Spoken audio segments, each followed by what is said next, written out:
हम जब इतने नज़दीक होते हैं ना, we are very tendency to give up, बिल्कुल बिल्कुल अक्सर ये होता है। क्योंकि हमारी तभी आजमाइश होती है। जीसस क्राइस्ट, ईश्वर पुत्र, ऐसी ऐसी शक्तियाँ पानी में चल रहे हैं, आंखों कैसे उनको मार डाला। ग्रुप बना के they will try to separate those two people, confusion create करेंगे, प्रॉब्लम्स क्रिएट करेंगे, थर्ड पार्टी सिचुएशंस को भेज देंगे। और जब आप 20-22-23 की उम्र में होते हैं तो ना आप ज़्यादा मैच्योर है ना सामने वाला उतना मैच्योर है। मुझे सांसारिक चीज़ों में मुझे पता है मैं इतनी सक्षम हूँ कि मैं 10 गुना बना लूँगी। अगर कोई संत है तो भिखारी के रूप में भी अगर आया है तो मुझे पता चल जाएगा कि संत है, भिखारी, आपके साथ सब अच्छा होने वाला है, कोई बुरा कुछ नहीं होगा, सब आपको प्राप्त हो जाएगा। आप इतने अहंकारी बन जाओगे कि रावण शर्मा जाएगा। इसलिए राम जी को भी इतना स्ट्रगल करना पड़ा था। भगवान है वो, अवतार, पूर्ण अवतार।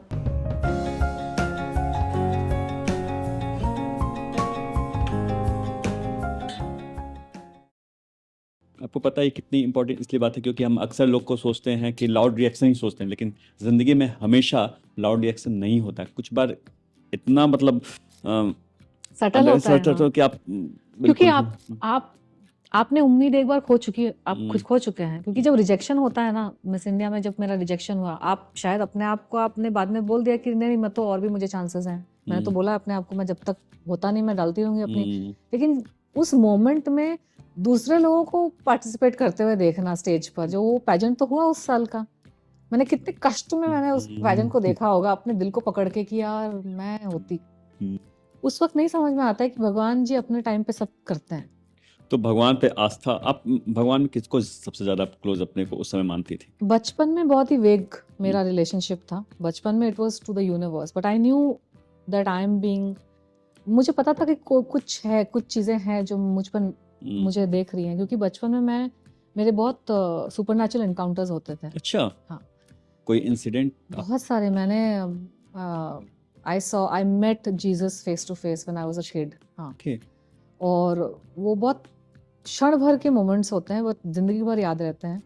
और मेरा श्री कृष्ण के साथ भी बहुत सारे एक्सपीरियंसेस हुए हैं बचपन में। वो एक छोटा सा बच्चा आता था, मैंने एक दूसरे पॉडकास्ट में भी बोला है, वो एक छोटा बच्चा मुझे दिखाई देता था, लड़का, छोटा लड़का, वो आता था और हम बहुत हाई किसी चबूतरे पे बैठकर, जहाँ पे मैं खुद से नहीं चढ़ सकती, वहां बैठ के हम मिट्टी के घड़ों के साथ खेल रहे होते थे। अच्छा। हाँ, और जैसे ही मम्मी आती थी ढूंढते ढूंढते तो लड़का गायब हो जाता तो था। आप भगवान श्री कृष्णा को ही कैसे, क्योंकि वो बच्चे खेलता था, आप कैसे वो कृष्णा मैं ही? नहीं जानती थी वो कृष्णा है। मुझे बस पता था कि वो मेरा फ्रेंड है, बेस्ट फ्रेंड है या कुछ है।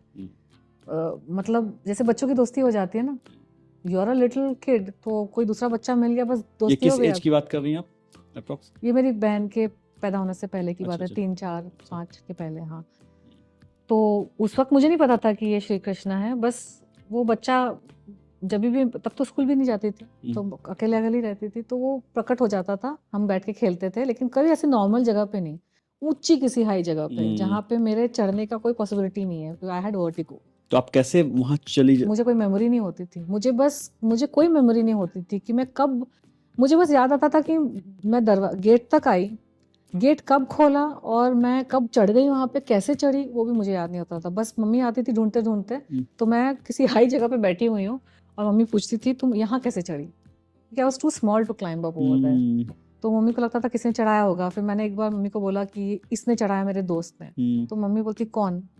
ये। और मैं मुड़ी तो वो भी गायब हो गया था और घड़े भी गायब हो गए थे। तो आई वाज, शी सेड कि कोई नहीं है वहाँ पे, तुम अपने आप से ही बातें कर रही थी। तो फिर उसके बाद एक आध बार I saw that kid again, लेकिन उसके बाद फिर स्कूल वूल मेरी सिस्टर आ गई। तो वैसे मुझे एंजल्स या फिर इस तरह के डिवाइन बीइंग्स बचपन में दिखते थे। एंजल्स भी? हाँ, एंजल्स थे कि क्या थे, बचपन में तो छोटे बच्चे तो कोई ना कोई ऐसा हमेशा रूप में दिखते थे, बट वो मुझे चीजें बताते थे, पते की चीजें।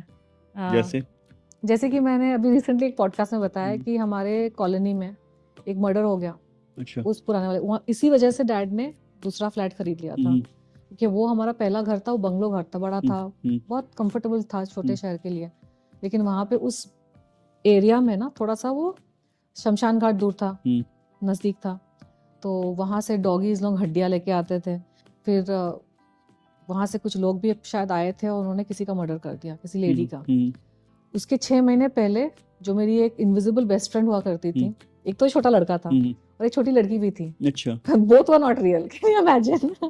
दे वर बोथ एंजल्स या देवी थे या देवता थे कि क्या थे, उस वक्त नहीं पता। उस वक्त मुझे पता था ये मेरी बेस्ट फ्रेंड है और ये मेरा बेस्ट फ्रेंड है। तो वो जो लड़की थी ना, पूरे पड़ोस की खबर मुझे बस देती थी, ये ऐसा है, वो वैसा है, यहाँ पे ये ऐसा, आज उसने ये किया, आज उसने वो किया, यहाँ मत जाओ, वहाँ पे ये होने वाला है। और मैं पूरा उसकी सुनती थी, मेरी भी बातें होती थी उसके साथ। तो उसने एक बार मुझे बताया कि उस घर में बहुत बुरा कुछ होने वाला है। अच्छा, पहले से पता कि बुरा होने वाला। 6-7 मंथ्स पहले। तो उसने छोटी बच्ची जो मेरे से उसने ना मर्डर वर्ड यूज नहीं किया, उसने इमोशनल ट्रांसफर करके मुझे बता दिया कि वहाँ कुछ बुरा होने वाला है, वहाँ मत जाना, उस घर के आसपास भी मत जाना। तो मुझे पता था, तो मैंने मम्मी से बोला एक बार कि वो जो घर है ना वहाँ पे, और वो आंटी बाकी आंटियों के साथ आती नहीं थी कभी, तो मैंने मम्मी को बोला कि वहाँ पे मत जाना, इट्स बैड। कुछ तो अपने चाइल्ड लैंग्वेज में बोला होगा, because see it's very difficult for even a child to understand and articulate things. Mummy ने सुना होगा, she didn't pay attention, because वैसे भी उनकी दोस्ती नहीं थी वहाँ से। फिर 6 months लेटर वहाँ पे जब बच्चे स्कूल में थे, तो वो कोई आया, some burglar, and killed the lady. And that spirit या जो भी थी वो, उसने मुझे बहुत पहले बता दिया था। तो I had some encounters like that as a kid. मुझे इंट्यूशन, मिस इंडिया के पहले भी एक सपना भी आया था मुझे 4 दिन पहले, जब डॉक्टर ने आके बोल दिया ना चिकन पॉक्स हो गया, यू कांट, मेरे ब्रेकआउट्स हुए थे, तो डॉक्टर ने बोला चिकन पॉक्स हो गया, यू नो आप पार्टिसिपेट नहीं कर पाओगे, ये वो। तो मैं बहुत डिमोरलाइज हो गई थी। तो उस वक्त there was a girl in the Miss India pageant जो फेलो पार्टिसिपेंट थी, उन्होंने प्रार्थना की थी मेरे ऊपर।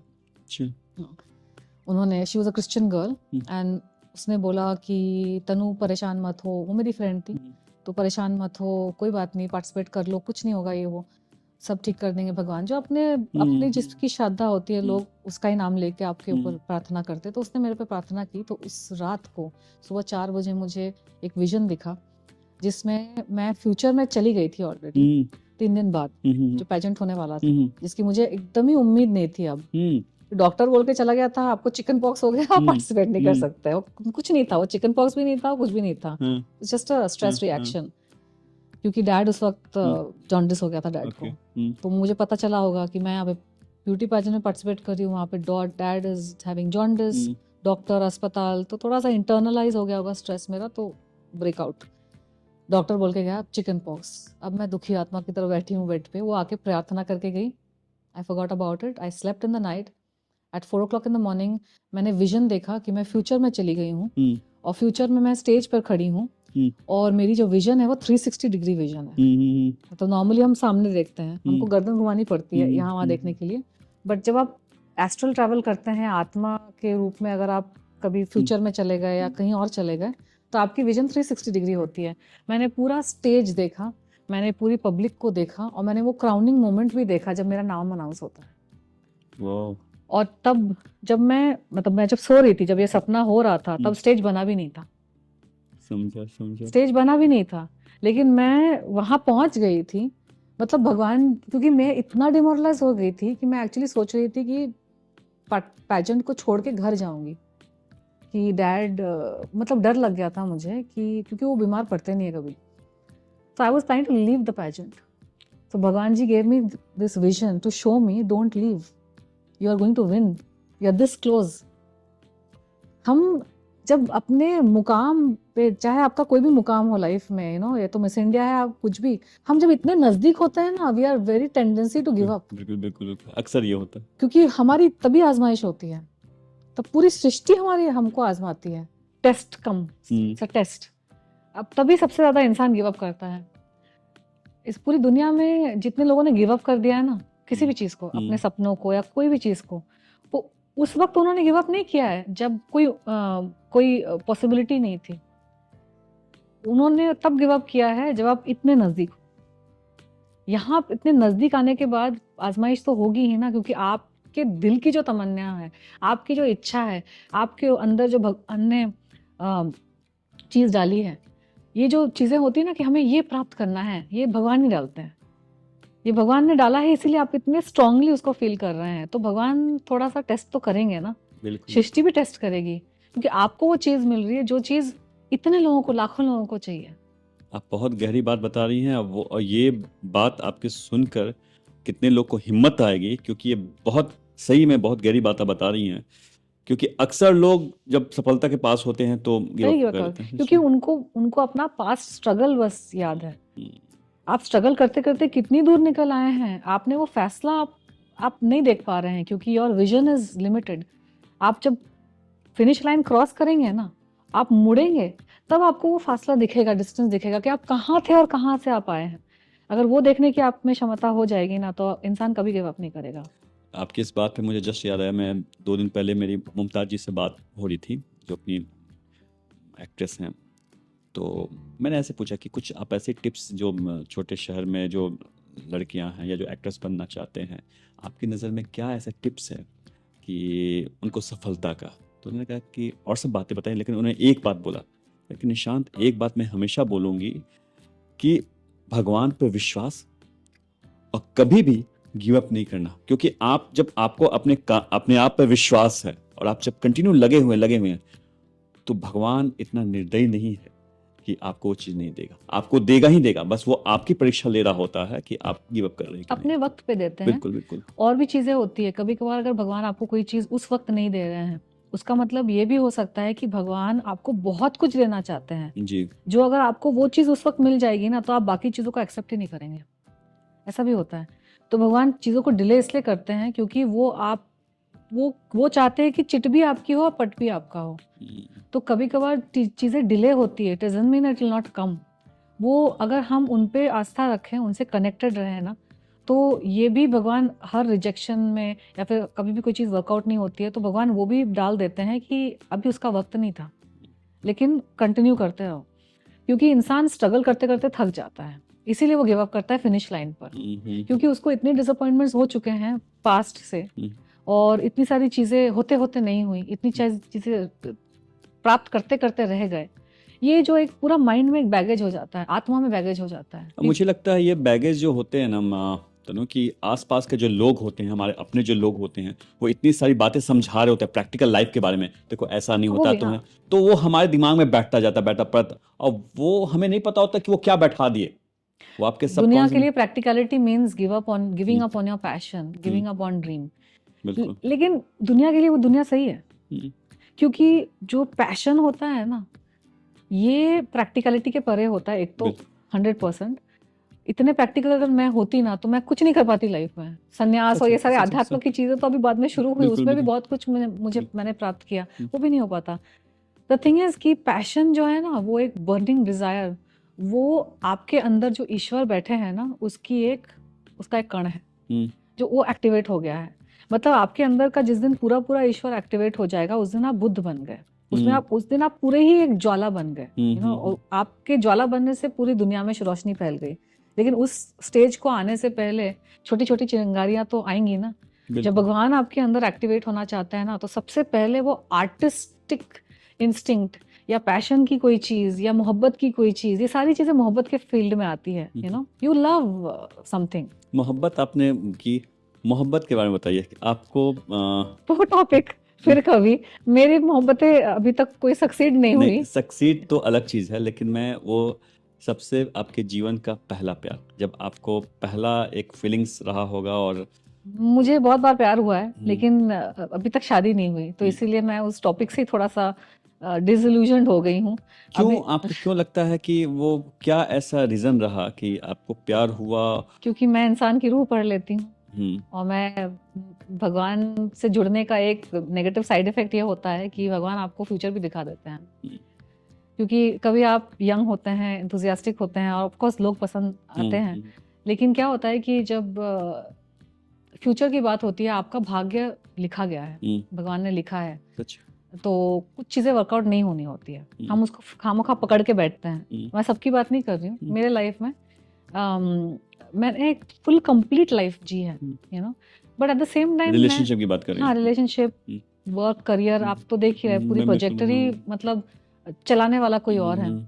माइंड में आइडिया भी वही डालते हैं, आइडिया को परसू कैसे करना है वो भी वही करते हैं। तो मेरे जीवन में जितने भी मेरे गहरे रिश्ते हुए और बहुत कम ही हुए, लेकिन जो भी लोग मेरे जीवन में आए उनको लाने वाले भी प्रभु ही थे, उनको लाने वाले भी भगवान ही थे। तो लेकिन अभी आपने एक बात बोली कि आप पहले से जान जाती हैं, तो क्या ऐसा है कि जब आपकी लाइफ में कोई आता है, आप रिलेशनशिप में रहती हैं और आप ही उनको कहती है कि मैं तुम्हारे साथ नहीं, क्या आप रिजेक्ट करती हैं क्योंकि उनकी चीज करती को नहीं, मतलब एक मेरा रिलेशनशिप जो शायद शादी तक पहुंच रहा था, जी हमारी मतलब ऐसे सोच रहे थे, लेकिन I was not convinced in my soul about it. क्योंकि क्या होता है कि जब आप भगवान से जुड़े होते हैं ना, तो आप किसी ना किसी तरीके से विजन्स ड्रीम्स करके, मतलब आपको जब होता क्या था वो चीज एग्जैक्टली वो, मतलब क्योंकि अगर आप उसको मुहावरे शब्द में सुना तो मैं नहीं समझ पाऊंगा, मतलब उसको रियलिस्टिक वे में क्या एग्जैक्टली क्या हमारी फ्यूचर में it was not meant to be, and practical life में भी बहुत सारी चीज़ें अनबन तो हुई ही, लेकिन एक वक्त आया जब मुझे ऐसा लगा कि या फिर तो मैं शादी कर लूँ इस बंदे से, या फिर मैं इसको यहीं रोक दूँ। I don't want to drag somebody. मैं एक चीज़ जब मैं समझ में आ जाती है ना मुझे चीज़ें, तो मैं I don't want to waste somebody's time, क्योंकि सामने वाले के इमोशन भी है, उसका टाइम भी है, मेरे भी इमोशन है, मेरा भी टाइम है। और अगर मुझे लगता है कि नहीं ये नहीं जमेगा मुझे लॉन्ग टर्म के लिए, कुछ चीज़ें कॉन्फ्लिक्ट क्या था वो? आदतें कुछ होती है लोगों अच्छा की, आदत कुछ उनकी लाइफ में कुछ ऐसी चीज़ें हैं जो वो पकड़ के बैठे हैं, और उनके कुछ शायद विकार होंगे या संस्कार होंगे या कुछ है, और मैं उसमें एडजस्ट नहीं कर सकती, यू नो, कुछ चीज़ें मैं एक्सेप्ट नहीं कर सकती। तो मुझे ऐसा लगता है कि लाइफ पार्टनर या फिर मैरिज ऐसी चीज़ है जहाँ पे बहुत सारी चीज़ें देखनी होती है, क्योंकि आप एक आने वाली पीढ़ी को आप ला रहे हैं दुनिया में, और उस जीवात्मा को शायद परमात्मा से जुड़ा हुआ एक और आत्मा है जो आपके थ्रू दुनिया में आने वाला है। तो जब आप उस पर्सपेक्टिव से अपना स्पाउस या किसी को ढूंढेंगे तो आप बैलेंस पर्सपेक्टिव से देख रहे हैं। यंग यूथ में हमको कभी कभार लगता है कि हाँ it's all good and you know I love him and he loves me and everything, but एक टाइम आता है जब आप मेच्योरिटी से आप देखते हैं and you are like there are too many issues, this cannot continue and I don't want to waste somebody's time. तो उस तरह की चीज़ें, and I was very young, तो I did come close to marriage once और twice, एक आध बार, लेकिन I didn't want to commit, तो मुझे ऐसा लगा कि नहीं ये थोड़ा दुख होने वाला है, यू नो, इस इंसान के साथ शायद कोई और ज़्यादा अच्छा खुश रहेगा। ये कब की बात कर रही हैं आप? 10 साल के ऊपर हो गए तब जब ये क्लोज हो गया था मैटर। मम्मी डैडी से भी मुलाकात हो गई थी मेरी, उस फैमिली से, फिल्म इंडस्ट्री से ही थी? हाँ, हम एक ही एज ग्रुप के थे और we were very close, and मैंने मम्मी डैडी से भी मिला दिया था, उन्होंने भी मुझे अपने मम्मी डैडी से मिला दिया था, तो सबको लग रहा था कि शायद शादी हो जाएगी कुछ, लेकिन फिर अब्रप्टली ब्रेकअप हो गया। बिकॉज एक और चीज़ थी कि बहुत सारे फोर्सेस थे जो हमें अलग भी करने की कोशिश कर रहे थे। किस तरह के फोर्सेस थे? फिल्म इंडस्ट्री में ऐसा होता है, मैंने जो ऑब्जर्व किया है, जब दो लोग एक दूसरे के नज़दीक आते हैं जेन्युइनली। अच्छा, वो भी फिल्म इंडस्ट्री से ही थे? हाँ, he was from the film industry, he was from a film family also. तो but very low profile, we both kept very low profile. The thing is, film industry में ऐसा मैंने देखा है, कुछ लोग ऐसे हैं, कुछ ग्रुप्स ऐसे हैं जो मोहब्बत के दुश्मन हैं। वो जब जेन्युइनली दो लोगों को साथ देखते हैं ना, कि इनके अंदर जेन्युइन फ्रेंडशिप है, इनके अंदर जेन्युइन मोहब्बत है, जेन्युइन कुछ रिश्ता है, मतलब ग्रुप बना के they will try to separate those two people, confusion create करेंगे, प्रॉब्लम्स क्रिएट करेंगे, थर्ड पार्टी सिचुएशंस को भेज देंगे, यू नो। और जब आप 20-22-23 की उम्र में होते हैं तो ना आप ज़्यादा मैच्योर है ना सामने वाला उतना मैच्योर है, यू नो। आप भी even as a woman you are also not that mature कि यार कुछ चीज़ों को नज़रअंदाज कर देना ही बेटर है, या फाइट फॉर दिस पर्सन, या फिर अगर कोई कन्फ्यूजन क्रिएट करने की कोशिश कर रहा है तो आप उस चीज़ को किस तरह से हैंडल करो। उतनी तो समझ हम में भी नहीं थी, सामने वाले में भी नहीं थी। तो फ्लो में मिले, फ्लो में यू नो रिश्ता भी बना, फ्लो में दोस्ती हुई, यू नो, प्यार मोहब्बत, एंड फ्लो में ब्रेकअप भी हो गया। यू नो, अपने रास्ते चले गए। तो थोड़े टाइम तो आप लोग को जैसे जब कोई बाहरी फोर्स जब होते हैं, जब दूसरे लोग रियलाइज नहीं हुआ कि बाहरी फोर्सेस थे, लेकिन बाद में तो समझ में आता है, जैसे कि अगर दो लोग के बीच कोई गलतफहमी हुई तो आज किसी की वजह से हो जाती है, लेकिन कुछ दिन बाद जब चीजें समझ में आती है तो रियलाइज होता है चूंकि मोहब्बत थी तो फिर नहीं लगा सिर्फ गलतफहमी नहीं, गलतियां भी थी, लोगों की गलतियां भी थी। हम्म, देखिए, गलतफहमियां भी इंसान बाकी लोग तभी क्रिएट कर सकते हैं जब दोनों में से किसी एक ने चीज़ों को खुद भी बिगाड़ा होगा, यू नो तो बहुत सारे फैक्टर्स होते हैं। जब छोटी उम्र में आपको कोई पसंद आ जाता है ना, रिलेशनशिप थोड़ा गहरा होता है, तो या फिर तो आप इम्पल्सिव में आके आपने शादी कर ली था, हो गई तो हो गई बस, हम्म, अब जो भी आएगा देख लेंगे। हम्म, लेकिन उस वक्त इतने यंग थे कि दोनों के करियर थे, तो हम्म, उस स्टेज पर भी नहीं थे कि बस कूद जाए। तो हम्म। वक्त ज़्यादा हो जाता है रिलेशनशिप में, तो उस दुनिया को भी अच्छा, मौका आप मिल लोग जाता है। रिलेशनशिप में ज्यादा समय अपने वक्त 2.5 साल ही थे 2.5 साल बस, लेकिन 2.5 साल काफ़ी लंबा होता है। जब आप एवरीडे मिल रहे हो अभी हाँ, तो 2.5 साल काफ़ी लंबा होता है दुनिया को भी फुट डालने के लिए। Hmm, then you are also young and आपको भी समझ में नहीं आता है, एंड यू आर थिंकिंग कि चलो लेट इट बी। तो कुछ कंपैटिबिलिटी भी की इश्यूज होती है, कुछ सामने वाले की भी कुछ गलती होती है जो सामने वाला मानने को तैयार नहीं है। फिर बीच में भी लोग आ जाते हैं सेपरेट करने के लिए, और आपको भी लगता है कि यार मैंने तो दुनिया देखी भी नहीं है, मैंने कितना कुछ, मेरे को बहुत सारी आध्यात्म की चीज़ें करनी थी, ये मेरा पैशन था, मुझे हिप्पी बनना था। अच्छा आई हैड अ पैशन। फिर मेरे लाइफ में भी प्रोफेशनल स्पेस में थोड़े डिस्टर्बेंसेस आ गए, तो मैं इमोशनल और पर्सनल चीज़ों से बिल्कुल ही मेरा माइंड हट गया। तो ये सारी चीज़ें साथ में हुई। तो ये जब आपका जब ये ब्रेकअप हुआ और जैसे आपने कहा कि आपको कई बार प्यार हुआ।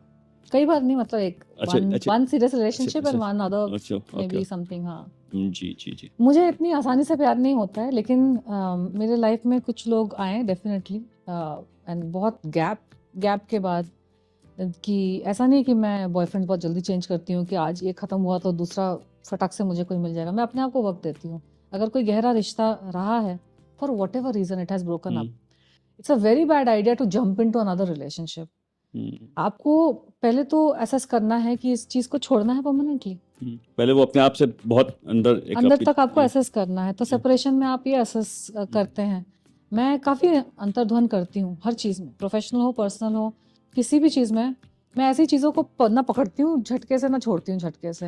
मैं अंतर्ध्वन करके, भगवान से प्रार्थना करके, फिर वो मुझे गाइडेंस देते हैं कि बेटा इस चीज़ को छोड़ो, ये एक आपके लिए नहीं है। तनु मुझे जैसा बताया कि 2.5 साल का रिलेशन और आप मम्मी से मिलवा दी थी सब चीज़ों में। जब हम किसी के साथ रहते हैं आप एवरीडे के, क्योंकि और जब आप कम उम्र में प्यार में जब होते हैं तो बहुत सारी बातें, दुनिया की बातें, इधर की बातें, इमोशन की बातें, आप बहुत सारी चीज़ें शेयर कर रहे होते हैं और और आप उसके साथ रह रहे होते हैं, तो आप एवरीडे आप कोई आपकी आदत बन जाता है।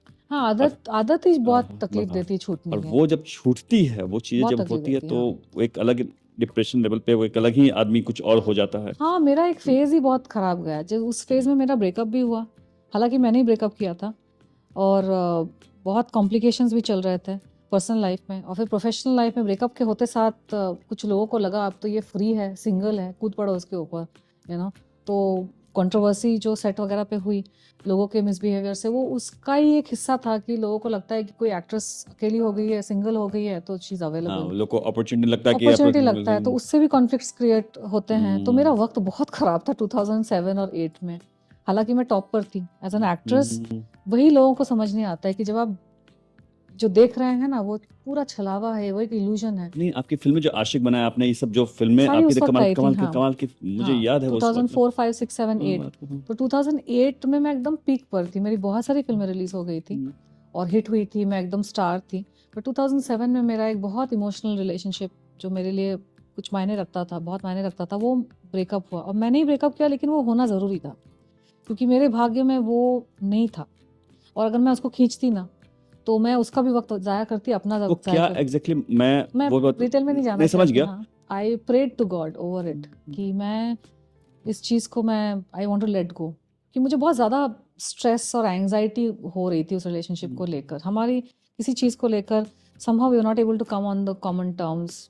कुछ चीज़ें थी उसकी लाइफ में जो I was not able to accept, and और प्रॉब्लम्स तो लोग क्रिएट कर ही रहे थे, और मैं उस वक्त इमोशनली उतनी मैच्योर नहीं थी कि ठीक है, हर इंसान की अपनी अलग इश्यूज होती हैं, अगर मैं वक्त दे दूं तो शायद इशू भी सॉल्व हो जाएंगे।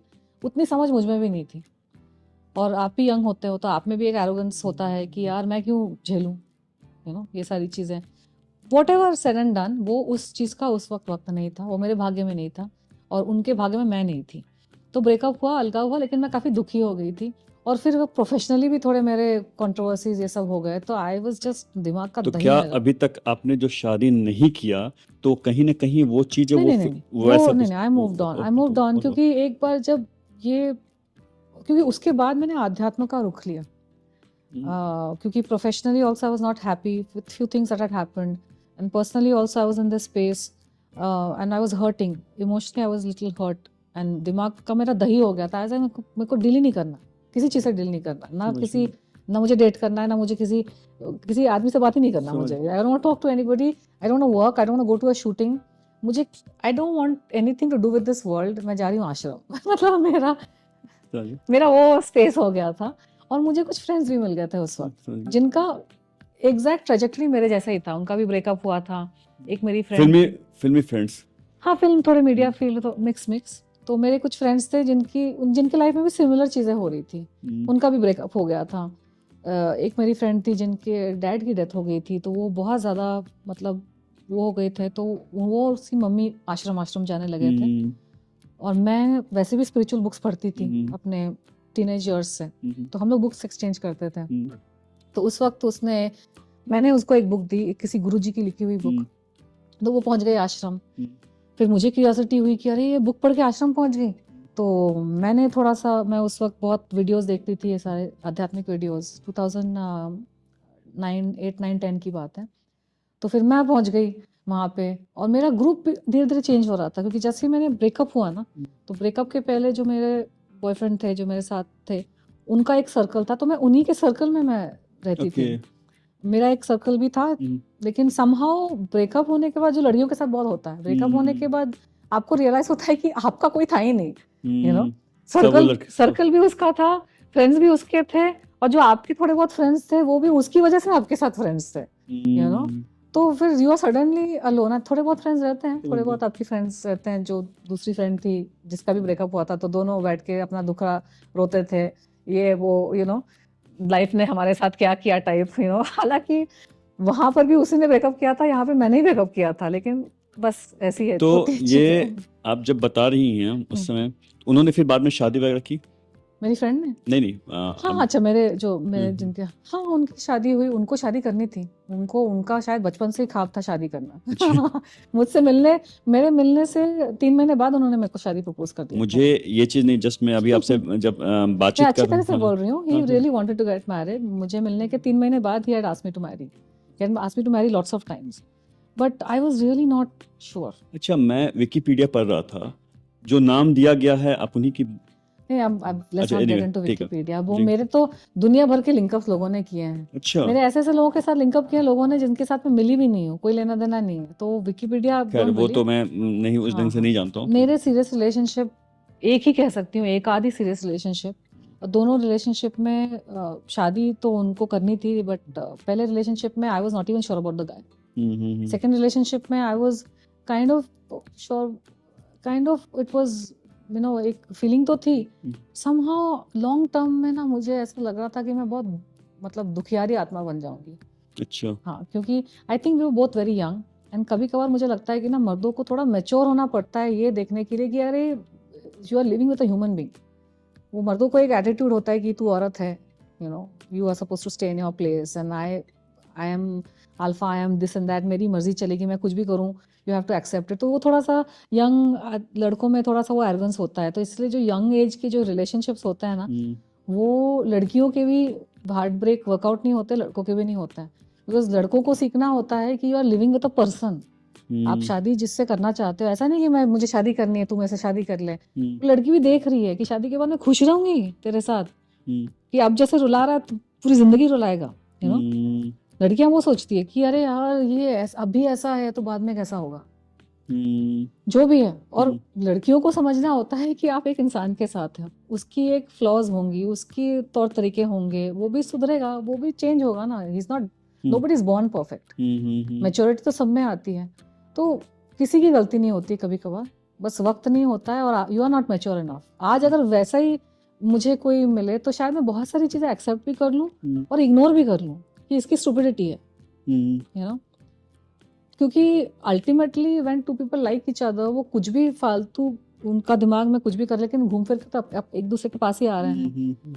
लेकिन उस वक्त आपका भी दिमाग चढ़ा हुआ है, उसका भी दिमाग चढ़ा हुआ है, आप मुझे लगता है वो कम उम्र का जो हाँ जज्बा वही तो वही चीज़, क्योंकि हाँ मैं इस चीज़ को सोचता हूँ, क्योंकि मैं जो अभी आपसे बोला 2.5 साल का जो समय था, क्या होता है ना कि जब आप किसी, तो आपको वो बाद में यार मैं क्या, तो फिर चलो ठीक है मैनेज कर लेते हैं, चीज़ें होती हैं, लेकिन आप जब कम उम्र में होते हैं तो फिर लगता है कि नहीं, नहीं मतलब वो तो बिल्कुल। हाँ मतलब how how can you do this and how can you this, सबका दोनों का ईगो होता है। फिर आपने रिलेशनशिप छोड़ा, लेकिन आप सोच रहे हैं कि वो आएगा आपके पीछे to prove it, hmm, to prove it कि यू आर इम्पोर्टेंट। फिर वो आ नहीं रहा तो आपको लगा तो if I am not needed in your life I will go. Hmm, ये बहुत अलग, ये बहुत बिल्कुल कॉम्प्लिकेटेड चीजें हैं, बिल्कुल यू नो। बिल्कुल एंड बिल्कुल, मैं समझ रहा हूँ। बाद में आपको एज में जाकर पता चलता है कि यार you are expecting me to be your mother and be committed like your mother, and I am expecting you to be committed like how our parents are committed, father, you know। Parents के साथ क्या झगड़ा कर लिया आपने dad के साथ, लेकिन वो जाएंगे नहीं कहीं, वो है, यू नो। फिर सॉरी भी आपने बोल दिया, यू नो, सॉरी ना भी बोला फिर भी मॉम डैड है। तो हमको यंग एज में ना हमको आदत हो जाती है कि हर इंसान वैसा ही होगा हमारे साथ। वो दोनों बॉयज भी एक्सपेक्ट करते हैं, गर्ल्स भी एक्सपेक्ट करती है कि जो स्टेबिलिटी घर घर की है ना, कि इश्यूज भी हो गए, आपने कुछ अलग सा ही कुछ आपने वो किया, लेकिन you are accepted, you know. तो आप एक्सपेक्ट कर रहे हैं कि मैं, यू नो, लेकिन मैं भी तो एक यंगस्टर ही हूँ ना, मुझे भी मैंने कितनी दुनिया देखी है। लेकिन तनु एक चीज बताइए, अब तो चूंकि उस घर वजह में से मैं समझ गया, हाँ 10 साल हो गए हैं चीज को, हाँ तो मैं तो भी हाँ तो अभी आपको कभी ऐसा नहीं लगता है, ठीक है स्पिरिचुअल पाथ रहा सब कुछ है, लेकिन एक साथी की जरूरत, एक फील, तो कभी फिर बाद में ऐसा इरादा या फिर आपको कि शादी करते हैं, या कोई आपको मिला ही नहीं, या कुछ आपको नहीं, आई मेट पीपल, लेकिन उतना खास जो मतलब रिलेशनशिप फिर नहीं हुआ कभी, और इच्छा भी नहीं हुई कि इतने गहराई में किसी के साथ जाएं। लेकिन ऑल्सो क्या चीज़ हुई थी कि ये जो फेज गया था ना बीच में, जैसे ही सिंगल हुए तो फिर professionally also I was not in a happy place. तो मेरी फ्रेंड सब लोग जा रहे थे आश्रम, तो मैं वहाँ चली गई। तो वहाँ जाके ना आपका मन लग जाता है, क्योंकि वहाँ का माहौल अलग होता है। वहाँ मैं उस पे आऊंगा, आश्रम पे आऊंगा, लेकिन उसके नहीं, पहले तो एक मन, वही आपका जवाब दे रही हूँ, मन हट जाता है। पर्सनल लाइफ से मैंने अपने माइंड को ही हटा दिया था, क्योंकि क्या होता है कि आपका जब दिल दुखा है ना किसी चीज को, किसी इंसान को लेकर, तो आप उस पूरे सब्जेक्ट से ही अपना माइंड हटा देते हैं। अगर आप उस इंसान से अपना माइंड हटाने की कोशिश कर रहे हैं तो आप 100% आप कहीं और जाके फंसने वाले हो। वहां पे ही लोग रिबाउंड रिलेशनशिप्स में जाते हैं कि आप एक इंसान से माइंड हटाने के लिए आप किसी और रिलेशनशिप में किसी और इंसान के साथ आप एंटेंगल हो गए, जहाँ पे आपका दिल भी नहीं है, जहाँ पे आपका मन भी नहीं है, और आपने और कॉम्प्लिकेशन क्रिएट कर दी। You are creating that cycle of hurt. तो मैं बहुत सुलझी हुई इंसान हूँ, मेरा दिल भी दुखा हुआ रहता है ना, फिर भी मेरा दिमाग सही काम करता है, because I sit with my self. मुझे रोना होता है, जो भी करना होता है, मैं सब करके I am connected to God, and then connected to God मतलब वो मेरे अंदर ही बसे हैं, तो अंदर से ही मैं ठीक रहती हूँ। और मुझे फिर गाइडेंस मिलती है कि अभी अब सोचना बंद कर दो, you know, just don't think about it.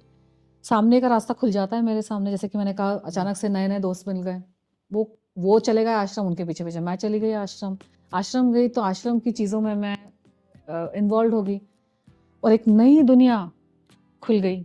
अब मेडिटेशन तो पहले मेडिटेशन समझ के नहीं किया था मैं, हमेशा कह लो ध्यान में कभी कभी चली जाती थी पीस के लिए आपने पहले शुरुआत जो शायद नहीं, पीस के लिए भी नहीं, बस मैं फ्लो करके चली गई, फ्लो हो गया मैं। मतलब वो मेरी फ्रेंड गई, अरे तुम पहुंच गए आश्रम, हाँ हाँ देखो ना यहाँ पे ऐसा होता है वैसा होता है। फिर वो मुझे बताने लगी आश्रम की चीज़ें, फोटोज दिखाने लगी, तो मुझे बहुत ही इंट्रीगिंग लगा। ये हिंदू धर्म, हम लोग हिंदू फैमिली से थे, लेकिन पूजा पाठ हो रही है, दुर्गा पूजा हो रही है, ऊपर ऊपर से सुपरफिशियल। यहाँ पे एक मिस्टीरियस सी एक एनर्जी थी, एक मतलब ऊर्जा मुझे फील होने लगी। तो जो दुखड़ा आपके लाइफ में है ना, इमोशनल जो भी है, जो आपको पता है कि वो खत्म होनी थी चीज़, फिर भी आप रो रहे हैं उसको लेकर, लेकिन अचानक से कुछ और आ जाता है आपके सामने, and it is mystical, it's out of the world. अभी तक तो आप भगवान से प्रे कर रहे थे, अभी अचानक से भगवान की ऊर्जा आपको फील होने लगी है। That is a different kind. पहला फील क्या था जब आपको लगा कि भगवान की ऊर्जा जो आप बोल रही हैं, वो पहला फीलिंग्स आपको याद हुआ? ऐसे क्या चीजें हुई थी जो जिसमें आपको अच्छा लगने लगा? वो क्या एक्सपीरियंस था? देखिए, मेरे साथ तो ये छोटे छोटे स्पिरिचुअल एक्सपीरियंसेस होते ही रहते थे बचपन से, लेकिन क्या हुआ था कि उन कुछ सालों में जिस जिन सालों में मैं एक इंसान के साथ इमोशनली इन्वॉल्व थी, तो उन टाइम पे भी मुझे ड्रीम्स विजन्स आते थे, स्पिरिचुअल, सुपरनैचुरल कुछ। अच्छा, वो जो आपको एंजल्स और जो आपके वो जो भगवान थे, वो उस समय कुछ नहीं बोलते थे, उस समय आते थे कि नहीं? नहीं, उस वक्त उनके साथ कम्युनिकेशन नहीं थे। नहीं थी, लेकिन सपने में कुछ कुछ आ जाता था। सपने में जैसे फॉर एग्जांपल कि आप जिससे करीब हो उसके बारे में भी जानने की क्षमता भगवान ही देते हैं, यू नो। तो उस वक्त मेरी ट्यूनिंग हमेशा से रही है। जी। बस कोई इंसान आपकी लाइफ में आ जाता है ना जो बहुत ज़्यादा ड्रामा क्रिएट कर देता है, तो आपका बस माइंड वहाँ पे फोकस हो जाता है। तो जिस लेवल पे आपकी देवी देवताओं के साथ कम्युनिकेशन होनी है या जिस लेवल पे आपका स्पिरिचुअल कनेक्शन होना है, वो थोड़ा लेवल बस थोड़ा सा वो हो जाता है, because I was in immature relationship. Because I was in immature relationship जहाँ ड्रामा ज़्यादा था, you know? जी। तो मेरा दिमाग का दही हो रहा था, एंड आई लाइक पीस। मेरा नेचुरल स्टेट है ना, मैं हुई वो इंसान की मुझे सुकून में ही रहना पसंद है। और अगर मेरा सुकून जा रहा है ना, तो मुझे उस वक्त मैं वो चीज़ या वो इंसान चाहे कितना भी वैल्यूएबल हो, मुझे मेरे अंदर जो भगवान बसे हैं ना, मैं उससे अलग नहीं होना पसंद करती, क्योंकि मुझे उसकी फीलिंग जो नो क्योंकि मेरा रिश्ता है, मेरा कनेक्शन है शिव के साथ, नारायण के साथ। जब वो छूटने लगता है ना, तो मुझे लगने लगता है कि नहीं दूर हटो, क्योंकि मेरी आत्मा बहुत पुरानी है और मैं पैदा ही हुई हूँ किसी एक पर्पस के लिए। तो वो अगर पर्पस की तरफ आप नहीं जा रहे हैं, and somebody even though is genuine feeling, but नहीं होनी है वो चीज़, तो वो कॉम्प्लिकेटेड होएगी। तो उस वक्त उसके बाद जब ये खाली हो गया मेरा जीवन, फ्रेंड्स तो ऐसे मैंने बोला सब उसी के सर्कल के थे। मुझे बाद में रियलाइज हुआ कि अरे मेरे दोस्त कहाँ हैं, थे ही नहीं कोई। एक आध इक्के दुक्के थे, वो भी वहाँ चले गए। पेरेंट्स आपके इस वक्त कहाँ थे? यहीं पे थे? बॉम्बे में थे, हाँ। तो they were there। तो देन मेरा मन थोड़ा झुकने लगा अध्यात्म की तरफ, जो था बस थोड़ा दूर था, तो मैंने उसको परसू किया। फिर फ्रेंड्स के साथ आश्रम गए। उसके बाद एक जर्नी शुरू हुई मेरी कि मैंने दीक्षा लेकर मैंने मेडिटेशन, प्रेयर, ये सब एक आध्यात्मिक मेरा प्रोसेस स्टार्ट हो गया, जो पहले सुपरफिशियल लेवल पे था, अब और गहरे लेवल पे। तो दीक्षा आपने ली जो खास स्पेसिफिक गुरु से, या फिर आप कोई दीक्षा गुरु जी से, साधना कोई साधना के लिए दीक्षा ली आपने? नहीं, तो आप जब किसी भी गुरु से दीक्षा लेते हैं तो वो आपको एक साधना तो देते हैं, हाँ। तो सारे प्रैक्टिस कर रहे हैं तो आप भी प्रैक्टिस करते हैं। तो मैं क्योंकि अपना माइंड हटा रही थी अपने प्रोफेशनल इश्यूज जो हुए थे और पर्सनल जो हुए थे, पर्सनल के बारे में ये पहला इंटरव्यू जिसमें मैंने इतनी खुल के बात की है। मैं बहुत प्राइवेट पर्सन हूँ, I never spoke about my personal life. अच्छा है बुरा है कुछ भी है, I never spoke only about it. लेकिन जो आप सच्चाई से बोलती हैं, तो मुझे लगता है कि एक सच्चा आदमी होता है तो उसको जो रियल बात है उसको निकलती वो बात उसको। हाँ, क्योंकि आज मैं कंफर्टेबली बोल सकती हूँ। कई साल तो मैं इतना हर्ट थी अंदर कि वर्कआउट नहीं हुआ। ये ज़रूरी नहीं है कि आपने छोड़ा या उसने छोड़ा या आपने वर्कआउट किया। नॉर्मली जिस इंसान पारदर्शी होता है ना, जिस इंसान को दिख जाता है सब कुछ कि आगे का मार्ग ऐसा होने वाला है, तो आप कदम रखेंगे। अगर आपको लगता है कि प्यार मोहब्बत के चक्कर में हम ही शहीद हो जाएंगे, तो आप कदम रखेंगे, क्योंकि आपको ये भी पता है कि हमें अगर पृथ्वी पर लाया गया है। अब ये बचपन से मुझे 100% I was new on my heart कि मैं पैदा हुई हूँ एक पर्पस के लिए, बहुत बड़ा पर्पस है, जो अगर मैंने साथ ना दिया भगवान का ना, तो भगवान वो नहीं कर पाएंगे जो उनको करना है यहाँ पे। I am also playing a very important role in his leela. छोटा सा ही सही, लेकिन मैं एक बहुत इंपॉर्टेंट कड़ी हूँ इस लीला की। इस कलयुग में जो लीला हो रही है, होगी, होने वाली है, बहुत इंपॉर्टेंट कड़ी हूँ मैं। तो मैं अपने आप को खो नहीं सकती, वो मुझे खो नहीं सकता, ना मैं उनको खो सकती हूँ। तो क्या होता है कि भगवान भी लीला रचते हैं कभी कभार, जो चीज़ आपके लिए सही नहीं है, चाहे आपका कितना भी दिल हो उसमें, आपको वो सच्चाई दिखा देते हैं, रियलिटी दिखा देते हैं, आप बोलते हैं आप चूज। अगर आपसे पूछा जाए कि आपने जो समझा आपकी पर्पस ऑफ लाइफ क्या है? So recently I was in Kamakhya temple and I met a saint जो 96 ईयर ओल्ड सेंट है। मैंने अपनी लाइफ में बहुत चीज़ें प्राप्त की, जैसे आध्यात्म की फील्ड में भी मैंने दीक्षा लेके प्रैक्टिस करके अलग अलग धर्मों की मैंने दीक्षा ली, अलग अलग धर्मों की मैंने स्टडीज की, जो उस स्थिति में सिंगल स्थिति में ही हो सकती थी, because I was literally like a what you call it, a hippie. मैंने बहुत सारे धर्मों को स्टडी किया, 5-5, 6-6, 7-7 साल, और गहराई में कनेक्शन से। जैसे कौन कौन से धर्म थे वो हिंदू धर्म हम्म, डेफिनेटली, हम्म, ईसाई धर्म और बुद्ध अच्छा धर्म। अच्छा ये और मेरे बहुत profound experiences, hmm, spiritual transcendent experiences हुए हैं, because they were waiting to communicate with me. I was busy with the world, I was busy with things. जैसे काम मैं कला फ्री काली हुई, जानती हैं नाम? काम कला काली नाम सुना है आपने? काली माँ का एक रूप है। काम कलाकारी जो, क्योंकि आपने जब बुद्धिस्ट की बात की वहाँ पे जो प्रैक्टिस तिब्बत वगैरह हाँ, में उनका जो प्रैक्टिस होती है, आर्ट, यस, हाँ उनका आर्ट होता है। वहाँ पे जो होते हैं वो सब। I have done Vipassana, I have done lot of different. तो एक मेरा प्रोसेस गया जब मैं इस आध्यात्म की फील्ड में ही थी, मैं इसी को परसू कर रही थी और आगे का मार्ग एक एक करके खुल रहा था। मैंने कभी ना दिमाग ज़्यादा सोचती नहीं हूँ मैं, ज़्यादा प्लानिंग नहीं होती मेरी, कैलकुलेशन, वो मन में आता है कुछ एंड फिर राह खुलती है सामने, universe aligns things for me और मैं बस चलती हूँ। मेरा काम है बस उस आवाज़ को, अपने दिल में जो ईश्वर आवाज़ डालते हैं ना, अपनी हुक्म जाता है अंदर से, बाहर से नहीं, धर्म से नहीं, लोगों से नहीं, अपने माइंड से, अपने कंडीशनिंग से नहीं, अंदर से एक आता है कि नहीं ये है मार्ग, ये अगला कदम तुम्हारा ये है। तो वैसे करते करते आए। ये तो फीलिंग्स हो गए, लेकिन मैं ये कह रहा हूँ कि पर्पस ऑफ लाइफ एक होता है ना कि exactly purpose is still revealing itself, purpose is still revealing itself. As of now update ये है कि मैं माँ कामाख्या टेम्पल मैं पिछले 2-3 साल से जा रही हूँ। बहुत सारी घटनाएं मेरे साथ घटी है पिछले 4-5 साल में। लोग पीछे पड़ गए, वो दुश्मन जून में जो पीछे मेला पड़ गए। लगता है, आप उस समय जाती हैं कभी? नहीं नहीं, कैसे? उस वक्त नहीं जाती मैं। ऐसे टाइम पे जाती हूँ जिस टाइम पे एकदम क्राउड कम हो। कम जैसे इस बार मैं थी पितृपक्ष के टाइम पे, तो मुझे पता है हाँ, पितृपक्ष में कोई नहीं आने वाला है, सिर्फ साधक होने वाले मैं हैं। गया हूँ, मैं आप गए जानता हूँ हैं? वहाँ पे, मैं बहुत अच्छे से, और मैं जानता हूँ, और चूंकि मैं तो खुद उनका उपासक हूँ तो मैं चीज़ों को समझ पा रहा हूँ क्या क्या हाँ, बोल रही हैं। तो खाली खाली रहता है तो साधक बैठे रहते हैं। तो मैं काफ़ी टाइम से जा रही हूँ, साल में कम से कम 2-3 बार जाती हूँ, 40-40 दिन, 60-60 दिन, अच्छा, हाँ रहती हूँ close to the temple and I go 2-3 times to the temple. साथ बैठती हूँ, साधना करती हूँ, अपनी मेडिटेशन जो भी मुझे पता है, जाप, मंत्र जाप, वो सब वहाँ करती हूँ। सारे 10 महाविद्याओं के भी हाँ, मंदिर हैं वहाँ पे है, सारे। हाँ। सारे मंदिरों में मैं 40 दिन बहुत वक्त है, बिल्कुल। तो मैं सारे मंदिरों में जा जाके बैठती हूँ। अलग, सबकी अलग अलग ऊर्जाएं हैं, कम्युनिकेशन होता है, इनर गाइडेंस मिलती है, आगे का मुझे मार्ग दिखाते हैं वो। तो ये सारी चीजें हुई और recently I went over there and I met a 96-year-old saint, female saint. और अच्छा, फीमेल सेंट, ओके। हाँ, फीमेल सेंट। वो 40 साल से माँ तारा की साधना कर रही है। और अगर आप उनकी आंखों में देखेंगे ना तो क्षण भर के लिए लगेगा कि माँ तारा का एक अंश आ गया है आपके सामने। माँ तारा तो बहुत ज्वलंत होगी, मतलब वो खतरनाक, लेकिन वो उनकी आंखों में उनका एक कण आ गया है। क्योंकि जो साधक 40 साल से साधना कर रहा है, आप जुड़ रहे हैं 40 साल से उसी ऊर्जा से, तो वो ऊर्जा आपके अंदर आ ही जाएगी, दिखता है उनके आंखों में। तो मैं, she is very old frail, she is very tiny, old and frail, लेकिन मैंने दूर से उनको देखा। मैं मंदिर आती जाती रहती थी, मंदिर गर्भगृह बंद हो जाता था शाम को, लेकिन मैं बाहर बैठ के अपना सब बिछा के अपना मैं ध्यान कर रही हूँ, हरे कृष्ण जाप कर रही हूँ।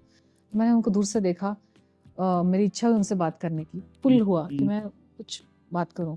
पहला तो इनकाउंटर कैसे हुआ उनके साथ? मैंने आप बस उनको दूर से अच्छा, देखा। दूर से जस्ट देखा तो? हाँ, मैं दूर से लोगों की ऊर्जा अब मैं सेंस कर जी, लेती जी, हूँ। जी। ये मेरे बचपन में मेरी थी, मुझे एबिलिटी कि लोगों की, चीज़ों की, अगर कोई संत है, वो भिखारी के रूप में भी अगर आया है तो मुझे पता चल जाएगा कि संत है, भिखारी।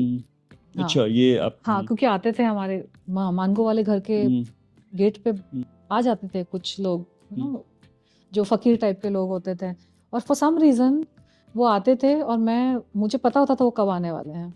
मैं घर के अंदर हूँ, कॉलिंग बेल तो था नहीं मेन गेट पर, मुझे पता होता था कि कोई आने वाला है मेरे गेट पर।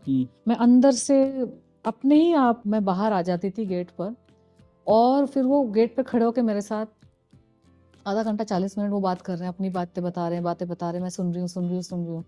फिर मम्मी ढूंढते ढूंढते आई, क्या कर रही हो, कौन है, किससे बातें कर रही हूँ कब से। मैंने बोला ये आए हैं, नहीं ये कोई डायन है, चुड़ैल है, ये है, पकड़ के ले जाएगी, बच्चों को डराने की चीज़ें। मैंने बोला नहीं ये संत है, ये भिखारी भी नहीं है, संत है। क्योंकि मम्मी या कोई पैसे भी देने को जाता था तो पैसे नहीं लेते थे, चले जाते थे, तो मुझे पता होता था कि ये कोई संत है। कुछ बातें होती थी हमारे बीच में, मुझे याद नहीं क्या बातें होती थी, तो I can recognise those kind of people. मेरे सपने में संत बहुत आते हैं, दिल just come in my dreams and दिल, एक झलक दिखती है मुझे उनकी, मैं उनके बारे में सोच भी नहीं रही हूँ, वो सपने में आ जाएंगे, बस एक झलक दिखा के चले जाएंगे। तो मैंने उनको देखा दूर से और मैंने बोला I have to talk to this lady. तो मैं गई अगले दिन, जब वो 4-5 लोगों के पास बैठी थी, वो भी साधक थे, कोई अघोरी साधु था, कोई कुछ था, उनको घेर के बैठे थे, और बहुत स्वीट सी लेडी है, पतली सी दुबली सी, एकदम फ्रेल, मतलब जिनकी नज़र है वही पहचान पाएंगे, वो वैसे संत हैं। कोई एक्सटर्नल दिखावा कुछ नहीं, वो मुंडी वुंडी कुछ नहीं, बस एकदम अंदर की गहरी चीज़ है। तो मैं जाके मैंने बोला तुम तारा ही हो ना, मेरे को ब्लेसिंग दे दो। मैंने डायरेक्ट उनको बोला आप तारा ही हो, तुम तारा हो, बंगाली में मैंने बोला तुम ही तारा, আমাকে দাও ब्लेसिंग, दो मुझे कुछ। वो हक से हाँ संत है, मेरा हक है मांगना। बिल्कुल बिल्कुल। हाँ मेरे को दो ब्लेसिंग। तो फट से उन्होंने भी बोला बेटा होगा तेरा। She just turned around and she said you'll have a son. हाँ मैं घबरा गई। शादी तो करा दो। हाँ ना मैं घबरा गई, मैंने बोला माता जी शादी नहीं हुई है। अच्छा शादी नहीं हुई है? मैंने कहा हाँ पहले शादी का वरदान दो फिर बेटे का वरदान देना, गड़बड़ हो जाएगी। तो बोलते अच्छा ठीक है शादी हो जाएगी तेरी। मैं बोला कब? तो बोलती है दिसंबर में होगी। कौन सा साल ये नहीं बताया।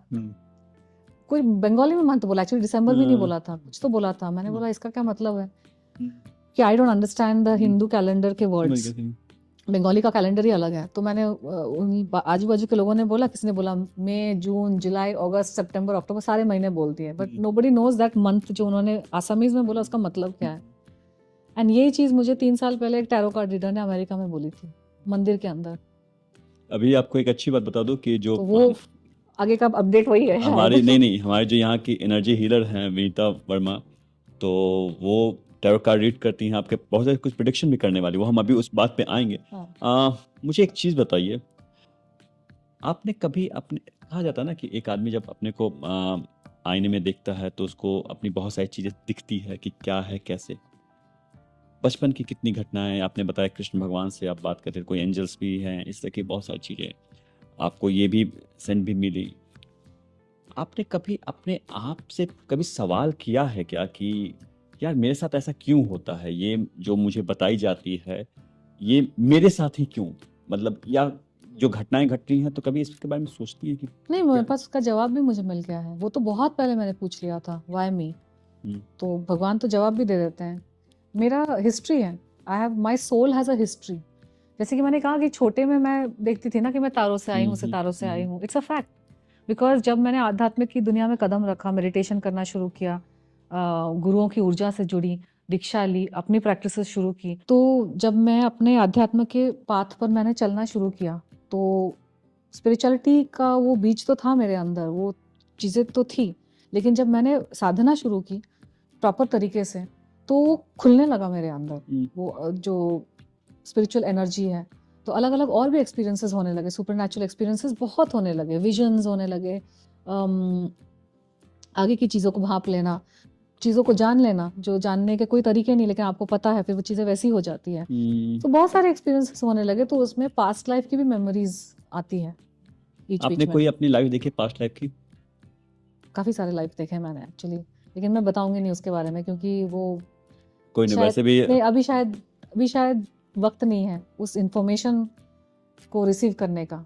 नहीं ठीक है, तो आपने जब कई लाइफ देखी है, माना कि कोई खास स्पेशल होगा वो नहीं, लेकिन ऐसे तो और कुछ लाइफ जिसका आपको लगता है कि इस जन्म में उसका इफेक्ट है, ऐसा कोई लाइफ?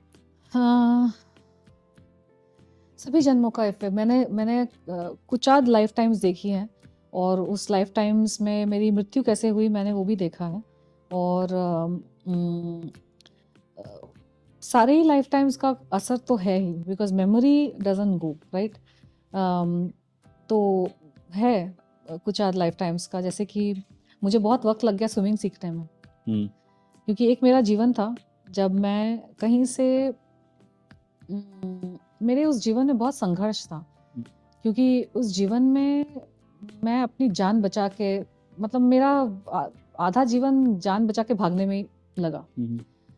तो थोड़े कुछ वक्त सुकून का मिला, लेकिन कहीं जा रही थी और वो जो जहाज था वो डूब गया। तो I saw my past life कि उस जीवन में मेरी डूब के मृत्यु हुई थी। तो पानी से डर लगता होगा। हाँ, when I was a kid मुझे समंदर में बहुत इच्छा होती थी कूद जाऊँ, ये करूँ, लेकिन वो एक आध बार डूब भी गई थी और बस एक फोबिया था। I could not learn how to swim for the longest time. फिर अमेरिका जब मैं शिफ्ट हुई, तो अमेरिका शिफ्ट होने के बाद I joined YMCA over there, और वहाँ पर मैंने बेसिक, इंटरमीडिएट और एडवांस्ड कोर्स मैंने किया। अमेरिका में जब मैं थी, वो एक दौर था मेरा जब मैं चर्च का मेरा स्टडीज़ चल रहा था, तो अमेरिका बहुत सारे रीजंस थे, मैं मेरा मन किया शिफ्ट करने का, ग्रीन कार्ड मिल गया मुझे तो मैं शिफ्ट हो गई। और मैं चर्च आया करती थी, I was studying the Christian Bible and वहाँ पे मैंने बहुत सारे अपने कर्म काटे। जैसे कि जो चीज़ मैं मुझे लगता था मैं जीवन में मुझे स्विमिंग नहीं होगा, क्योंकि मेरे अंदर इतना फियर था, इतना पैरानोया और वो था। लेकिन पता नहीं कैसे वो एक कट गया मेरा। मैंने एडवांस लेवल स्विमिंग करी, 9 फीट स्विमिंग पूल 9 फीट का था एडवांस लेवल में। उसके भी आगे जाना था, प्रैक्टिस छूट गई है मेरी, बट वो एक बहुत बड़ा माइलस्टोन था, to be comfortable with water. तो वो एक जो जीवन था उसमें उसकी वजह से चाहिए तो स्विमिंग पे असर था। और भी बहुत सारी चीज़ें हैं, कुछ मेमोरीज होती है पिछले जीवन की, कुछ दुख होते हैं जो वहाँ से आ रहे हैं, यू नो, उस जीवन से आ रहे हैं। तो जब याद आती है ना चीज़ें, तो बहुत सारी चीज़ें याद आती है। आप जो बता रही हैं, चूँकि मैं आपको बताया था कि फ़िल्म मेकर के अलावा मैं पास्ट लाइफ रिग्रेशन थेरेपिस्ट भी हूँ। तो तनु क्या होता है ना कि जब हम ऐसे साधना के थ्रू हम किसी लाइफ़ को देखते हैं, तो वहाँ हमें ये तो पता चल जाता है कि वो लाइफ़ मेरी कब-कब क्या रही है। लेकिन जब आप एकेडमिक होते हो, जब आप इसको ट्रेंड होते हो, जब आप सीखते हो, तो हम उस लाइफ़ को हील भी करते हैं। हमको पता होता है कि वो चीज़ें जो हुई हैं, वो कैसे, उसका रीज़न आपकी इस प्रेजेंट लाइफ़ पे क्या है और उसको कैसे हम उस चीज़ को डील कर सकते हैं, कैसे उसको हम वहाँ से निकल सकते हैं, जिसका इफ़ेक्ट है इस लाइफ़ में। काफ़ी सारे पास्ट लाइफ बात मैंने देखे हैं, नहीं, नहीं। मेडिटेशन और समाधि में आ और जाते हैं वो। और हम लोग तो स्पेसिफिक, मैं जो करता हूँ तो मैं तो हर एक चीज़ का बताता हूँ। जैसे कि सपोज़ आपकी मम्मी किस एग्जाम्पल है, मैं ऐसा नहीं करूँ कैसे, अगर मम्मी के साथ अगर कोई चीज़ प्रॉब्लम चल रही है या आप किसी भी आदमी को कोई प्रॉब्लम है, स्पेसिफिक कोई डिजीज है या कोई चीज़ है, तो वो क्यों है, उसका रीज़न क्या है, उस चीज़ को, कॉज को, किस लाइफ से वो जुड़ा हुआ है। तो स्पेसिफिक ऐसा नहीं कि आप कोई भी लाइफ देख रहे हो। मुझे मेरा सबसे बड़ा जो मेरे अंदर एक वो है, मुझे खोने का डर। मतलब मुझे मेरी संपत्ति, चीज़ें, मुझे उससे ज़्यादा कोई फ़र्क नहीं पड़ता। कोई चीज़ छूट गई, ठीक है, कोई बात नहीं, करियर वापस बना लूँगी। मुझे सांसारिक चीज़ों में मुझे पता है मैं इतनी सक्षम हूँ कि मैं 10 गुना बना लूँगी। जब आप माँ कामाख्या के पास जाती तब आप तो वो देख लेते हैं, वो लोग जी। देख लेते हैं, वो उनका ही दिया सब कुछ है। जी। सही टाइम आएगा तो वो सब कुछ जो वही देते हैं वही लेते हैं। और मुझे उसमें कोई इंसानों के, लेकिन जो दिल की चीज़ें होती हैं ना, लोग, मुझे उस चीज़ का बहुत मुझे अफेक्ट होता है when I lose people, whether I let them go और whether nobody has ever let me go, but they want me to stay and suffer. Problem ये होती है, मुझे ही छोड़ के चीज़ों को जाना पड़ता है अपने ही सुकून के लिए, बिकॉज समहाउ आई फील कि मतलब मेरी, आप छोड़ देती हैं लोगों को, लोग आपको नहीं, आप ये कहना चाह रहे हाँ, लोग नहीं छोड़ पाते, because for me I make life very peaceful for everybody. हैं? मैं इतनी इंट्यूटिव हूँ कि मुझे एक इंसान को कैसे रखना है सुकून से मुझे आता है। लेकिन लोग इतने इनसिक्योर हो जाते हैं मेरे आसपास कि then they start playing mind games. Insecure क्यों? हमेशा लोगों को इनसिक्योरिटी हो जाती है, उनको लगता है मैं छोड़ दूंगी उनको, चली जाऊंगी, कुछ हो जाएगा, या फिर दूसरे लोगों से उनको कंपटीशन या जेलसी, हालांकि कुछ है ही नहीं। मैं ये नहीं समझ, जैसे कि अगर गर्ल्स के बीच में बात हो तो इनसिक्योरिटी, लेकिन अगर कोई और दूसरे रिश्ते का कोई, उनको इनसिक्योरिटी होती है, वो क्यों छोड़ देंगी आप? आई डोंट नो, वो उनके खुद के शायद लो सेल्फ एस्टीम होगा, या उनका खुद का इशू होगा जो मुझ पर प्रोजेक्ट कर रहे हैं। क्योंकि मैंने अगर कमिटमेंट दे दी तो मैंने commitment they the, because my mind is so simple कि मैं 50 चीज़ों में अपना माइंड नहीं डाल सकती। मेरे लिए 2-3 ही मेरे पैशंस हैं। एक मेरा अध्यात्म, भगवान से जो मेरा कनेक्शन है, जो मेरी चीज़ें, ये सारी चीज़ें हैं। एक मेरा आर्टिस्टिक, अभी आर्टिस्टिक अगर बात की जाए, म्यूजिक, डांस और एक्टिंग, ये सब जो छोटा छोटा मैं मुझे करती हूँ। एक चीज समझ में नहीं आई तनु, मैं पूछना चाहता था जो बात में, आपने कमाल की फिल्में की, इतनी अच्छी अच्छी फिल्में, इसके बावजूद बहुत लिमिटेड फिल्में जो की, जो आगे आपने फिल्में नहीं की, उसका क्या कारण था कि आप? वही मैंने बताया, 2007-8 में एक दौर मेरा चला। पर्सनल लाइफ में भी मुझे, आई was not very happy and तो एक अगर सेटबैक एक था। पर्सनल लाइफ में कंट्रोवर्सीज हो गए तो मन नहीं उठ नहीं, गया। एक मिनट, ब्रेकअप हुआ तो ठीक है, वो एक 30 हुआ, लेकिन ठीक है कुछ दिन बाद, लेकिन एक ब्रेकअप होने के बाद मैं काम पे ही ध्यान दे रही थी। मेरा मन था कि काम पे फोकस करूं, तब तक अध्यात्म मेरा फुल टाइम नहीं था। लेकिन व्हेन आई स्टार्टेड वर्किंग, मुझे बार बार फिक्शन फील हो रहा था कि ऐसे इंडस्ट्री के कुछ लोग होते हैं जो देखते हैं, अच्छा ये एक्ट्रेस सिंगल हो गई, क्योंकि बात तो फैल जाती है इंडस्ट्री में कि इनका ब्रेकअप हो गया। But that is the time when you're the most vulnerable.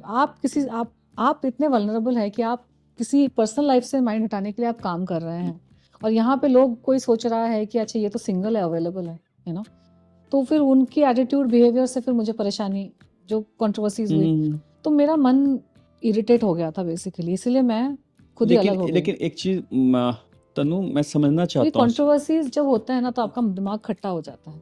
Controversy is not a pleasant thing, and I am a very private person, मैं बहुत क्वाइट हूँ, प्राइवेट हूँ। तो आप इतने मजबूत हैं, मुझे जो समझ, जो आप ठीक है प्राइवेट हैं लेकिन आप मजबूत भी हैं, क्योंकि आपने उन सारे हर्डल्स को जो आपने बचपन का बताया, इसके बावजूद भी आप कैसे वहां तक पहुंची, ये सब कोई नहीं कर सकता है जो आपने अचीव किया, जिस ढंग से आपने अचीव किया। मुझे भगवान से तो संकेत आते ही हैं कि अभी इस चीज़ के लिए टाइम नहीं है, कुछ कहीं और दिशा में देखो। कभी कभी क्या होता है कि आपका वक्त अगर ऐसा चल रहा है ना, तो मुझे सेंस हो जाता है कि ये वक्त, मेरा वक्त ठीक नहीं है, अभी मुझे इस चीज़ में हाथ नहीं डालना चाहिए। तो जब 2007-8 में मेरी पर्सनल लाइफ में इस तरह का हो रहा था, फिर दिल से तो थोड़ी सी मैं डाउन थी, फिर प्रोफेशनली मेरे को लग रहा था कि मैं अपना मन हटा दूंगी, प्रोफेशनल में भी ये सब ड्रामा नॉनसेंस, तो फिर मेरा मन खट्टा हो गया। मुझे उस वक्त मुझे कोई और अच्छी चीज़ मिल गई, बेसिकली आध्यात्म, फुल टाइम आध्यात्म, जो मैं रीडिंग करती थी थोड़ा थोड़ा, लेकिन यहाँ पे एक नई दुनिया खुल गई। तो मैंने बोला यार, सोना चांदी मिल रहा है, तो हीरे जवाहरात मिल रहे हैं, तो क्या ये सब कंकड़ पत्थर के पीछे अपना दिमाग खराब करना है? मुझे सच में उस वक्त उस चीज़ की वैल्यू ज़्यादा लगी। ये यहाँ पे लोग दिमाग का दही कर रहे हैं, कंट्रोवर्सी कर, सब अपना सेल्फिश, मतलब मुझे ऐसा लगा कि दुनिया इतनी सेल्फिश है ना कि मैं इनके बीच रहना ही नहीं चाहती हूँ। पर्सनल लाइफ में भी मुझे लगा कि यार ठहराव, कमिटमेंट, इंटेग्रिटी, ये सारी चीज़ें होनी है। मैं इतनी यंग होकर मेरे अंदर हो सकती है, तो आपके अंदर भी हो सकती है। लेकिन आपने रियल लाइफ में भी, आप तो पर्दे के लिए जो हीरोइन रही वो तो रही, लेकिन आप रियल लाइफ भी हीरोइन का काम किया। आपने जो मीटू मोमेंट्स जो आपने किया, आपने कितने लोगों को हौसला दिया और कितने लोगों के लिए इंस्पायर। वो मेरे कर्म थे, वो मेरे हाथों ही होना था कार्य।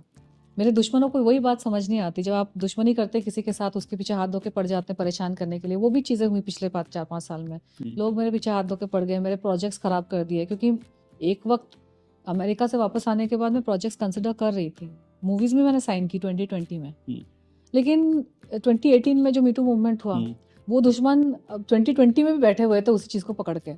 अपनी गलती नहीं माननी है, लेकिन मेरे को बहुत लोगों ने विलन बना दिया। तो आपस में इनकी तो यारी दोस्ती होती है बॉलीवुड में, सबने ग्रुप बना के मेरे कार्य ख़राब कर दिए। मेरे जो फिल्में मैंने साइन की थी, फ़ोन कर करके लोगों को मेरे बारे में उल्टा उल्टा बोला, किसी को डरा के भगाया, किसी को धमका के भगाया, किसी को लालच दे दिया कि हम आपको ये फ़ायदा दे देंगे, तनुश्री को छोड़ दो। तो मेरे दोस्तों ने, थोड़े बहुत तो बच्चे कुछ दोस्त हैं, वो साइड होने लगे दुश्मनों के कहने पर। दुश्मन जब जाल फैलाते हैं ना। लेकिन तनु एक चीज़ बताइए, आप नॉर्मली एक, देखिए इस इंडस्ट्री में मैंने, चूंकि मैं भी इतने साल मैंने, लेकिन मेरा मुद्दा ये है कि मैं लोड नहीं लेती हूँ ज़्यादा, क्योंकि पैदा हुए थे नग्न अवस्था में, 1 रुपया नहीं था जी, भगवान ने सब कुछ दिया, कमाया, दिशा भी दिखाई, दरवाजे भी खोले, और कृपा भी करी कि अचीवमेंट्स भी हुई। वरना किसी की औकात होती है कि हम कुछ सोचे और वो हो जाए। भगवान होते हैं ना, तो भगवान मैनिफेस्ट करते हैं, आप पर भगवान साथ में होते हैं।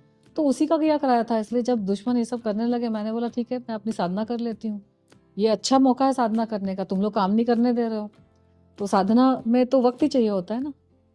कोई साधक ऐसा नहीं कि आप फुल टाइम 9 to 5 काम कर रहे हैं फिर आप साधना करें। Sadhana means it's a life style, you are constantly connected, और धीरे धीरे वो गहराई में जाता है। तो ये नहीं हो रही थी, तो मैंने वो दिशा पकड़ ली, क्योंकि वहाँ पे it's all in my hand. वहाँ पे कोई भगवान विष्णु को जाके धमकाएगा नहीं कि तू क्यों प्रकट हो रहा है तनुश्री के सामने, यू नो, कोई शिव जी को नहीं बोलेगा कि आप इतनी फेवर क्यों दिखा रहे हैं। तो कोई आपका ऐसा फ्रेंड नहीं रहा, अगर देखिए कहीं भी पार्टीज होते हैं, मतलब पार्टी कहने वाला कि अगर एक वह है तो लोग, उनके भी तो कुछ ऐसे लोग हैं जो आपको मानते कि नहीं आपने सही है। मैं पार्टी सर्किट में थी नहीं, मेरी ऐसी क्लोज फ्रेंडशिप ही नहीं थी। वही तो मैं बोल रही हूँ कि मैं इंडस्ट्री में आने से पहले ही मेरा एक रिलेशनशिप था, तो मेरी दुनिया ही वही थी। हम साथ ही जाते थे पार्टी में, तो लोग हमें एक दूसरे के उसी तरह से लेते थे। मेरा इंडिविजुअल कोई सर्कल ही नहीं था, मेरा इंडिविजुअल कोई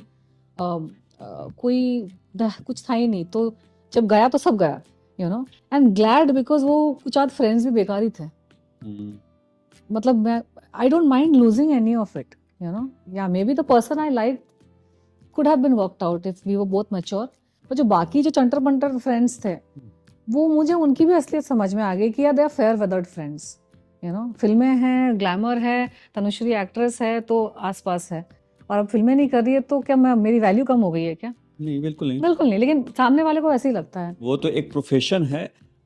ये बहुत अच्छी बात आपने कही। मुझ इस पे मेरे दिमाग में बात है कि एक तनुश्री जो सोशल वर्क भी की हैं, जो मिस यूनिवर्स इंडिया, ये मतलब वो एक अलग आपकी लाइफ रही है, एक्ट्रेस भी रही हैं।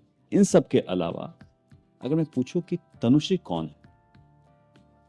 मैं जो एक आत्मा हूँ। नहीं, आत्मा तो मैं एक आत्मा हूँ, कम इन पीस।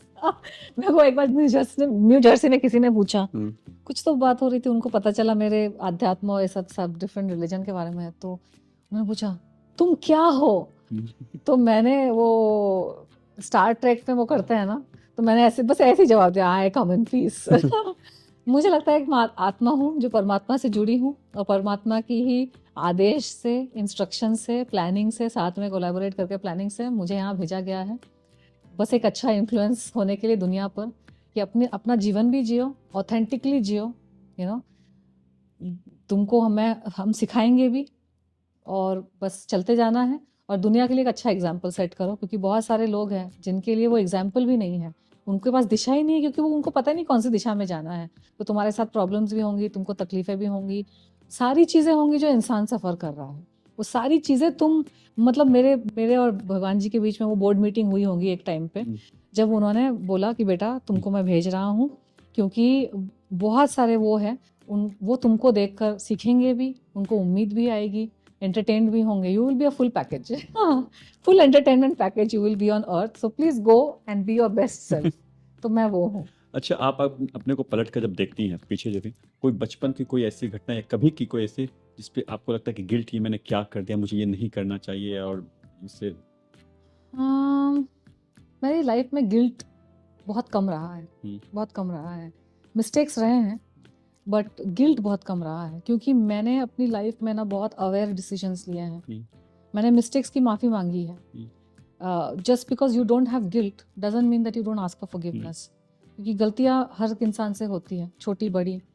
ज़्यादा डिटेल में नहीं जाऊंगी क्योंकि nobody likes to describe their mistakes to the world, but I have made my own share of mistakes and I have learned from those, and I have always, my conscience with God is always clear, क्योंकि अगर मैंने किसी चीज़ को एक time पे ठीक से संभाला नहीं हो, या कोई ऐसे गलत डिसीजन लिया हो जो एक दूसरा भी तरीका हो सकता था, यू नो, उस चीज़ को प्रिजर्व भी किया जा सकता था, what ever it was, I have reconciled my self with God.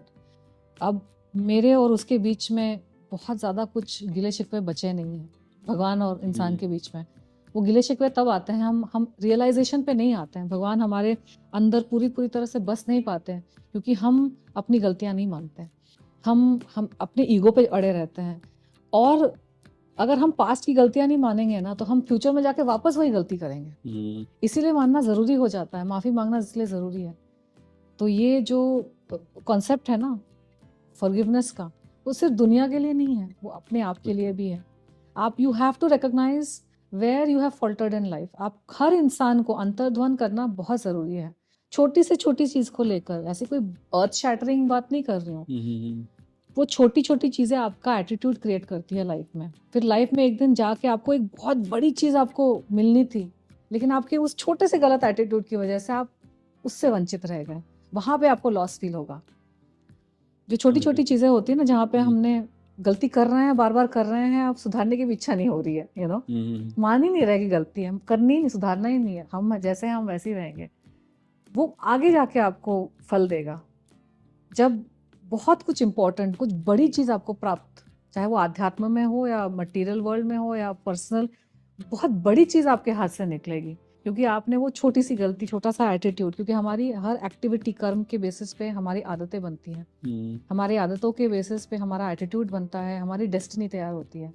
So that is why every person has to be in tune with themselves. दुनिया को दिखाने के लिए नहीं है, आप दुनिया के सामने अपनी गलती माने ना माने, अपने आप के लिए हमेशा माननी ज़रूरी है, and communication with God, because God is a higher consciousness. कभी कभार अगर आपने कुछ एटीट्यूड्स भी हमारे गलत होते हैं, you know, for example I have मेरी खुद की कुछ वीकनेसेस में हमने आइडेंटिफाई किया, और ज़रूरी होता है, I have a tendency to be very rigid. मेरे भी अंदर, क्योंकि मैं भी एक स्ट्रॉन्ग पर्सन हूँ, मैंने बहुत स्ट्रगल्स वगैरह ये सब करके, सेटबैक्स फेस करके मैं आगे बढ़ी हूँ, तो हर इंसान का एक ईगो भी डेवलप हो जाता है कि बिल्कुल। मैं ही जानती हूँ सब कुछ सही है, मैं ही सही हूँ, हमेशा हर इंसान में होता है। हम्म, लेकिन पर्सनल रिलेशनशिप्स में, रिश्तों में ना, कभी कभार आपको वो ईगो ड्रॉप करना ही पड़ेगा, क्योंकि अगर आप हमेशा आप सही होना चाहते हैं तो आप अकेले ही रह जाएंगे। क्योंकि you have to, even sometimes when you are not wrong, you have to accept you are wrong just to make peace with the situation. क्योंकि जो इंसान हमेशा सही होता है ना, हमेशा आई एम परफेक्ट, तो फिर आप अपने परफेक्शन में आप बहुत कुछ खो दोगे।